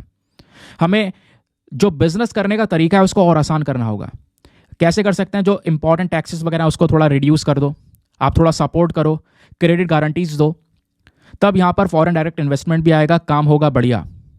समझ गए? तो इन्वेस्टमेंट्स इंक्रीज होंगे तो यहाँ पर ऑब्वियसली बात है ग्रोथ होगी, इकॉनमी भी ग्रो करेगी। फिर बात आती है एनहेंसिंग ग्लोबल कॉम्पिटिटिवनेस। हमें कहीं ना कहीं दुनिया भर के मार्केट के अंदर में इंडिया को अपने एक्सपोर्ट्स को डाइवर्सिफाई करना होगा। ऐसा नहीं कि हम केवल कुछ ही तुच्छ मुच्छ आइटम्स यहाँ पर एक्सपोर्ट कर रहे हो, हमें एक्सपोर्ट्स को डाइवर्सिफाई करना होगा। बहुत सारी एस्पेक्ट्स ऐसे होने चाहिए, बहुत सारी ऐसी चीज़ें होनी चाहिए जो दुनिया भर को हम एक्सपोर्ट कर रहे हो। अपना इंफ्रास्ट्रक्चर बढ़ाना होगा, नए आविष्कार करने होंगे, डिजिटलाइजेशन की तरफ बढ़ना होगा। और ये भले ही हमारे पास में स्कीम्स कैसी भी हों, हमारे पास में प्रोडक्शन लिंक्ड इंसेंटिव स्कीम है, फेज्ड मैन्युफैक्चरिंग प्रोग्राम है, मेक इन इंडिया है, लेकिन इसके बावजूद भी हमें कुछ और इनिशिएटिव्स की ज़रूरत है जो कि कहीं ना कहीं फॉरेन मार्केट के अंदर में इंडिया एक दबदबा बना सके उसके लिए। फिर बात है environmental sustainability and climate goals. India को भले प्रोडक्शन वगैरह के ऊपर ध्यान देना है, लेकिन दूसरी तरफ हमको पोल्यूशन को कंट्रोल करने के ऊपर भी ध्यान देना है। हमें क्या करना होगा? ग्रीन बॉन्ड्स के ऊपर फोकस करना होगा, जो कि इको फ्रेंडली प्रोजेक्ट्स होंगे। ऐसे प्रोजेक्ट लगाए जाए, ऐसा डेवलपमेंट किया जाए जो कि एनवायरमेंट को नुकसान ना पहुंचाए, है ना। प्लस जो ये एनवायरमेंटल चैलेंजेस हैं, एयर पोल्यूशन, पानी की कमी, वेस्ट मैनेजमेंट, ऐसे प्रॉब्लम्स को हमें एड्रेस करने की भी ज़रूरत है अगर हमें इंडिया को ग्रो करना है तो। फिर राइटर बोलते हैं और भी इनिशिएटिव्स हैं। हमें इकोनॉमिक स्टेबिलिटी और फाइनेंशियल डेवलपमेंट की ज़रूरत है। महंगाई को कम करने के लिए और देश की इकॉनमी को मजबूत करने के लिए ढेर सारा इन्वेस्टमेंट चाहिए इंडिया को। ठीक है, छोटे छोटे जो बिजनेसेस हैं उनका एक इम्पॉर्टेंट रोल होता है, तो उनको भी यहाँ पर हमें साथ में लेकर चलना होगा। दूसरा, global integration and trade agreements. India को जो दुनिया भर के साथ में रिलेशंस हैं वो और मजबूत करने होंगे। जिसके साथ में हम ज़्यादा व्यापार कर रहे हैं तो व्यापार में जो जितने भी बीच में बैरियर्स है वो कम से कम करने होंगे, ताकि हम ज़्यादा से ज़्यादा एक्सपोर्ट कर सकें और ज़्यादा से ज़्यादा जो अमाउंट है वो यहाँ पर अर्न कर सकें। तभी जाके दोस्तों ये ग्रोथ हो पाएगी। दूसरा, ग्रोथ को ज़्यादा से ज़्यादा प्रमोट करना, नौकरियां जनरेट करना, इनोवेशन करना, सभी सेक्टर्स के अंदर में ज़रूरी है। इक्वली फोकस करोगे तो डेफिनेटली ग्रो करोगे, और आपने अगर एक जगह पर ज़्यादा फोकस किया, दूसरी जगह पर बिल्कुल फोकस नहीं किया, तो कहीं ना कहीं इससे बहुत सारे नुकसान हमारी इकॉनमी को झेलने पड़ सकते हैं। तो ये बात यहाँ पर एग्जैक्ट तरीके से मेंशन की जा रही है। समझ गए? नाउ अब आते हैं आज के अपने इस मेंस के क्वेश्चन के ऊपर। ये इंपॉर्टेंट क्वेश्चन दोस्तों, क्योंकि इसी से रिलेटेड ऑलरेडी यूपीएससी 2 सवाल पहले भी पूछ चुका है। वैसे यहाँ पे अगर हम बात करेंगे तो पूछा जा रहा है इंडिया के इकोनॉमिक डेवलपमेंट के कॉन्टेक्स्ट में आपने एनालाइज करना है कि आखिरकार क्या क्या चैलेंजेस और क्या क्या अपॉर्चुनिटीज़ हैं हमारे देश की बढ़ती हुई मैन्युफैक्चरिंग एंड सर्विसेज सेक्टर में। तो मैन्युफैक्चरिंग सर्विस सेक्टर को अगर हम देखें तो इसमें क्या क्या चुनौतियाँ, क्या क्या अवसर भारत के लिए नजर आते हैं वो आपने समझाना है। प्लस डिस्कस करना है the role of these sectors. ये जो दोनों सेक्टर हैं इन दोनों का मेन अहम रोल क्या है इंडिया को एक सस्टेनेबल और इंक्लूसिव ग्रोथ को अचीव करने में। तो 250 शब्दों में आप एक बढ़िया सा सुंदर सा आंसर लिख सकते हो। इनफ कंटेंट ऑलरेडी आपको मिल चुका है। एक बार हिंदी में रीड कर देता हूं ताकि हिंदी माध्यम वाला एस्पिरेंट भी इसको बढ़िया से पढ़कर एक बढ़िया सा आंसर दे सके। तो भारत के आर्थिक विकास के संदर्भ में विनिर्माण और सेवा क्षेत्रों के उभरती गतिशीलता द्वारा उत्पन्न चुनौतियों और अवसरों का विश्लेषण करें। सतत और समावेशी विकास प्राप्त करने में इन क्षेत्रों की भूमिका पर चर्चा कीजिए। 250 शब्दों में आंसर लिखने के बाद में कहाँ पे सबमिट करना है? टेलीग्राम पर जाना, वहाँ पे जाके सर्च बॉक्स में लिखना दीपक यादव एजुकेशन मेंस ग्रुप। जैसे आप फुल फॉर्म लिखोगे मेरा टेलीग्राम चैनल मिलेगा जहाँ पे ऑलरेडी 78,000 से ज़्यादा लोग जुड़ चुके हैं। आप भी जुड़कर अपने आंसर्स को लेकर सबमिट कर सकते हो। अपने आंसर को लेकर जब आप सबमिट करोगे तो साथ ही साथ में एक छोटा सा काम और करना है। एटलीस्ट सभी लोग को 2-2 आंसर्स रिव्यू करने हैं। जब आप सभी लोग 2-2 आंसर्स को रिव्यू करोगे बहुत सारे फायदे होंगे, आपको भी सामने वालों को भी। आपको क्या करना होगा, जो भी जब आप आंसर रिव्यू करोगे ना तो बहुत सारे पॉइंट्स आपको मिलेंगे जो आप अपने नोट्स में इंक्लूड कर सकते हो। सामने वाले के आंसर में अगर कोई मिस्टेक होती है तो आप उनको बता सकते हो कि यहाँ पर इंप्रूवमेंट की आवश्यकता है। चलिए आगे आता है। अब दोस्तों यहाँ पे आप देख पाओगे यूपीएससी ने मेंस में इसी टॉपिक से संबंधित 2 क्वेश्चंस पूछे हुए हैं 2017 और 2014। ये आप देख पाओगे कि भाई जो कंट्रीज ज़्यादातर वो एग्रीकल्चर सेक्टर से इंडस्ट्री सेक्टर की तरफ शिफ्ट हो रही हैं, देन सर्विसेज की तरफ शिफ्ट हो रही हैं, और इंडिया यहाँ पर डायरेक्टली एग्रीकल्चर से सर्विस की तरफ शिफ्ट हो चुका है। इसके पीछे के रीजंस क्या हैं? क्या इंडिया यहाँ पर एक डेवलप्ड कंट्री बन सकता है बिना इंडस्ट्रियल बेस के? देखो डायरेक्ट क्वेश्चन यहाँ से बन गया है, मतलब बिल्कुल सीधा सीधा सवाल 2014 का मेंस का क्वेश्चन है। आप इमेजिन करो कि एडिटोरियल कितना ज़्यादा रेलिवेंट था, आपके पास में इतना इनफ कॉन्टेंट है कि आप इस क्वेश्चन को अटेम्प्ट कर सको। फिर एक और क्वेश्चन आप देख पाओगे 2017 वाला यहाँ पर कि जो इंडस्ट्रियल ग्रोथ रेट है वो हमारी जो ग्रोथ है जीडीपी की उससे पीछे रह गया है। रीजंस बताओ, और क्या क्या यहाँ पर हमें क्या क्या हमारे जो हाल ही के चेंजेस हैं इंडस्ट्रियल पॉलिसी के अंदर में, ठीक है, जो कि यहाँ पर क्या कर सकते हैं, इंडस्ट्रियल ग्रोथ रेट को इंक्रीज कर सकते हैं। मतलब क्या क्या चेंजेस हमें करने होंगे, किस तरीके से यहाँ पर इंडस्ट्रियल ग्रोथ रेट को इंप्रूव करना होगा। तो मतलब ऐसे क्वेश्चन यहाँ पर बन जाते हैं दोस्तों इकोनॉमी को लेकर। ये तो यहाँ पर केवल 2 ही क्वेश्चन, ऐसे और ढेरों क्वेश्चन देखने को मिलेंगे जहाँ पर इसका लिंक सीधा सीधा हमारे दूसरे आर्टिकल से नजर आएगा। समझ गए? नव आता है यहाँ पर एक और आर्टिकल, क्या बात की जा रही है, explore India's diverse cultural heritage through GI tags. तो दोस्तों ये जीआई टैग आपको देखने को मिलेगा। रिसेंटली लास्ट थर्सडे की बात कर रहे हैं, 17 प्रोडक्ट्स जो अलग अलग हमारे राज्यों यूनियन टेरिटरी से बिलोंग करते हैं उन सबको जीआई टैग दिया गया। और उन प्रोडक्ट्स में कुछ हैंडीक्राफ्ट हैं, ठीक है, कुछ प्रोडक्ट्स आपको वेस्ट बंगाल के देखने को मिलेंगे, कुछ प्रोडक्ट्स आपको ओडिशा के देखने को मिलेंगे जिनको जीआई टैग मिला है। तो जीआई टैग होता क्या है? जीआई टैग दोस्तों यहाँ पर एक पर्टिकुलर एरिया के, मान लो कोई पर्टिकुलर चीज़ है ना, जो कि इस एरिया में मिलती है, तो उसको यहाँ पर जीआई टैग दिया जाता है। और जीआई टैग लेने की प्रक्रिया खुद ऐसी है कि भैया आपने पूरा एप्लीकेशन डालना होगा रजिस्टर एक्ट के अंदर में, है ना, तो उसके माध्यम से यहाँ पर आपको जीआई टैग दिया जाएगा। तो किसी भी एरिया के किसी प्रोडक्ट को अगर जीआई टैग मिलेगा तो उस प्रोडक्ट की जो वैल्यू है वो और ज़्यादा इंक्रीज हो जाएगी। और जीआई टैग ऐसे मिलता भी नहीं दोस्तों, वो प्रोडक्ट कितने ज़्यादा क्वालिटी का है ये सारी चीज़ चेक की जाती है। वो प्रोडक्ट क्वालिटी वाला भी होना चाहिए, प्लस यहाँ पर उसकी अपने आप में एक वैल्यू होनी चाहिए, है ना, तो जाकर उसको जीआई टैग मिलता है। और उसके बाद में अगर मैं आपको बताऊं तो कहीं ना कहीं उसकी जो वैल्यू है वो सभी जगह पर इंक्रीज हो जाती है। ठीक है, तो जियोग्राफिकल इंडिकेशन यहाँ पर इसको बोलते हैं। तो जीआई टैग एक प्रकार का नेम या फिर कह सकते हो साइन है जो कि किसी पर्टिकुलर प्रोडक्ट को दिया जाता है, जिससे हमें पता चलेगा कि भैया ये प्रोडक्ट इस एरिया से बिलोंग करता है, क्योंकि इसी एरिया के प्रोडक्ट को जीआई टैग दिया गया। फॉर एग्जाम्पल कभी चाय की बात होती है, भैया दार्जिलिंग की चाय, क्यों? दार्जिलिंग की चाय को जीआई टैग मिला हुआ है। ठीक है, सिल्क की बात होती है तो कांचीपुरम सिल्क, क्यों? यहाँ पर इन सब चीज़ों को, इन सब प्रोडक्ट्स को जीआई टैग मिला हुआ है दोस्तों। जीआई टैग इंश्योर करता है कि आपको जो सामान मिलेगा वो ऑथेंटिक मिलेगा। ठीक है, क्योंकि ऐसे जीआई टैग दोस्तों किसी पर्टिकुलर प्रोडक्ट को दिया भी नहीं जाता है।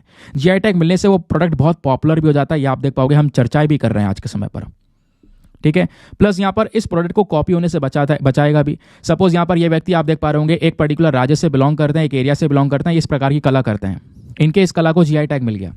अब दूसरा राज्य वाला ये कला कॉपी नहीं कर सकेगा, इसके कॉपी से भी प्रोडक्शन मिल जाएगी इनको।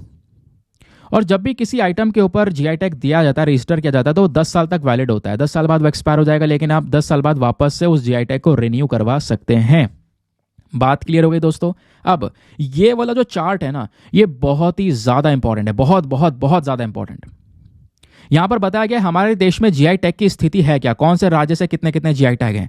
अगर आप देखोगे जीआई रजिस्ट्री की तो 5 सबसे बड़ी कैटेगरीज हैं, यानी एग्रीकल्चर के आइटम, काफी सारी फसलें जिनको जीआई टैग मिल जाता है, तो 196 ऐसे आइटम्स हैं जो कि एग्रीकल्चर के ही हैं केवल, जिनको जीआई टैग मिला है।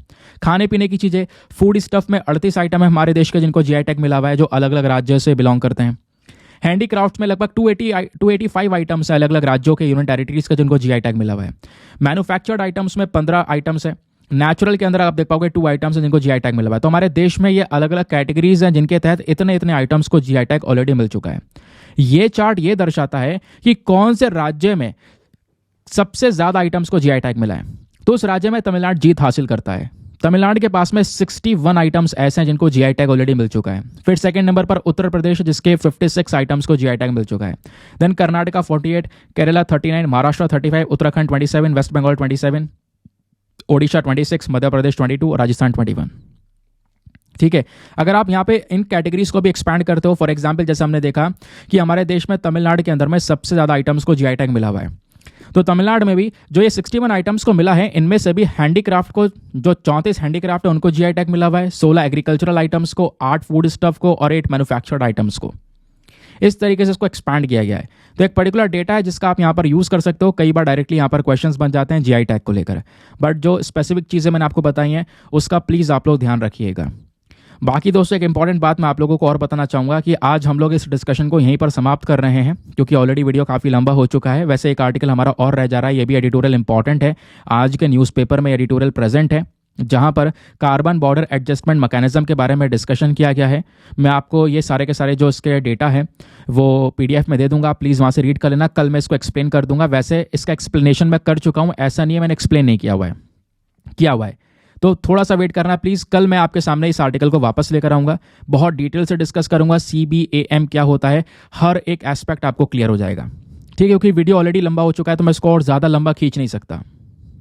बाकी जो हमारा प्रीलिम्स वाला क्वेश्चन है, ये 2018 का वो जो क्वेश्चन, उसका आंसर क्या है कि भाई यहाँ पर जो राइट टू प्राइवेसी है वो एक इंट्रिंसिक पार्ट है राइट टू लाइफ और पर्सनल लिबर्टी का। ये स्टेटमेंट क्या चीज़ दर्शाती है, मतलब कौन सा ऑप्शन है जो यहाँ पर इस स्टेटमेंट को शो करता है, तो वो है ऑप्शन नंबर सी कि हाँ भैया आर्टिकल 21 जो राइट टू लाइफ की बात करता है। तो article 21 and the freedoms guaranteed in part 3, ये जो स्टेटमेंट है हमें इन्फॉर्म करता है कि हाँ जो राइट टू प्राइवेसी है वो एक राइट टू लाइफ का और पर्सनल लिबर्टी का एक हिस्सा हमको देखने को मिल जाता है। तो option number C is the correct answer. Now इसी के साथ में करते हैं हम लोग अपने लेक्चर को समाप्त और मिलते हैं आप लोगों से अगले वीडियो में। आज के लिए bye bye, have a nice day, thank you and Jai Hind.